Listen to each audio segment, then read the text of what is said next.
सबसे पहले तो मैं ये कहूँगा कि आज भगवान बिरसा मुंडा जी की धरती पर आकर तो मैं बहुत ही गौरवान्वित महसूस कर रहा हूँ। और आज मैं यहाँ पे इसलिए आया हूँ कि भाजपा ने जो पिछले 10 सालों में किया है वो रिपोर्ट कार्ड उनका क्या कहता है, उस पर कुछ आंकड़े भी बता देता हूँ। उन्होंने पिछले 10 सालों में जो है महंगाई पे वो बात करते थे 10 साल पहले, और उन्होंने एक नारा दिया था कि बहुत हुई महंगाई की मार अब की बार मोदी सरकार। और वो कहते थे कि हम 440 का सिलेंडर जो था वो उस टाइम महंगा था, आज 1200 का सिलेंडर मिल रहा है। और वो लोगों को ऐसा कह रहे हैं कि ये तो महंगाई जो है वो देश हित के लिए बहुत ज़रूरी है। उन्होंने लोगों के दिमाग में ये डालने का काम किया कि महंगाई भी ज़रूरी है। जो लोग मोदी जी के घोषणा पत्र में कहते थे कि 2 करोड़ नौकरियां देंगे, रोजगार की बातें करते थे, आज मैनिफेस्टो आप भाजपा का पढ़ लीजिए, कहीं भी रोजगार की बात नहीं है। क्योंकि 2 करोड़ तो छोड़िए, उन्हीं के पार्लियामेंट में मिनिस्टर ने बोला कि पिछले 10 सालों में जो है 22 करोड़ लोगों ने आवेदन किया और सिर्फ 7.5 लाख लोगों को सिर्फ नौकरी मिली। तो ना तो वो महंगाई पे बात कर रहे हैं, ना बेरोजगारी पे बात कर रहे हैं। और जो महिलाओं पे कहते थे, उन्होंने एक स्लोगन भी दिया था कि बहुत हुआ महिलाओं पर अत्याचार, अब की बार मोदी सरकार। तो महिलाओं की बात तो प्रधानमंत्री जी अब आप ना ही करें।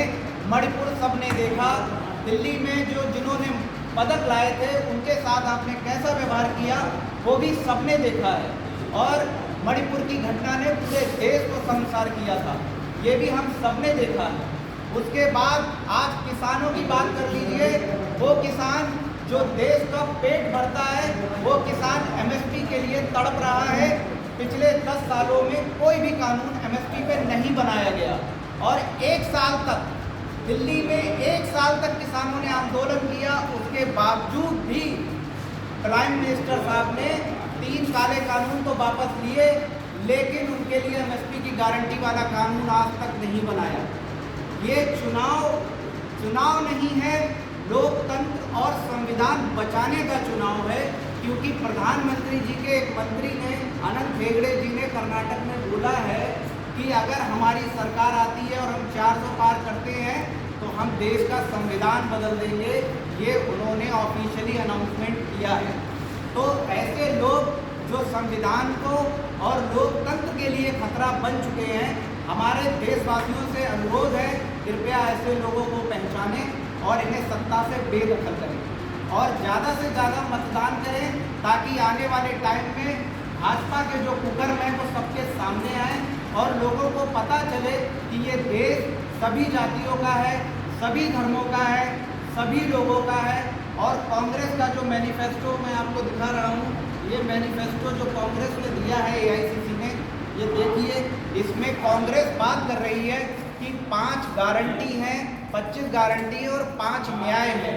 हम बात कर रहे हैं उन न्यायों की जिसमें आपको महिला के लिए क्या करेंगे, हम श्रमिक के लिए क्या करेंगे, हम युवाओं के लिए क्या करेंगे, हम बाकी लोगों के लिए क्या करेंगे, मनरेगा में हमने क्या किए करेंगे, ये सारा कुछ इस हमारे मैनिफेस्टो में दिखाया गया है। तो हमारा एक उद्देश्य है कि हम ज़्यादा से ज़्यादा लोगों तक ये मैनिफेस्टो पहुंचाएं, और ताकि लोगों को पता चले जो ये मैनिफेस्टो बनाया गया वो किसी अमीर के लिए नहीं है, ये हम देश के मध्यम वर्गीय और गरीबों के लिए ये हमारी योजनाएं हैं। और ये योजनाएं ऐसी हैं कि देश का जो नागरिक जो आज महंगाई से त्रस्त है, बेरोजगारी से त्रस्त है, वो कृपया इस मैनिफेस्टो के माध्यम से हमारी सरकार आएगी तो इस मैनिफेस्टो को हम पूरा करेंगे, ये हमारा वादा है। 30 लाख नौकरियों का वादा किया है हमारी इंडिया गठबंधन की सरकार बनते ही 30 लाख नौकरियां जो सेंट्रल गवर्नमेंट में बनेंगी, हम 30 लाख नौकरियां हम तुरंत देंगे। क्योंकि आज 30 लाख से ज़्यादा पद खाली हैं, लेकिन केंद्र सरकार ने पिछले 10 सालों में कोई नौकरियां नहीं निकाली, ये सर्वविदित है। और वो सिर्फ प्रधानमंत्री जी के भाषण, सिर्फ और सिर्फ धार्मिक उन्माद फैलाना, धर्म की बातें करना, मंगलसूत्र की बातें करना, ये घुमा के बात नहीं होगी।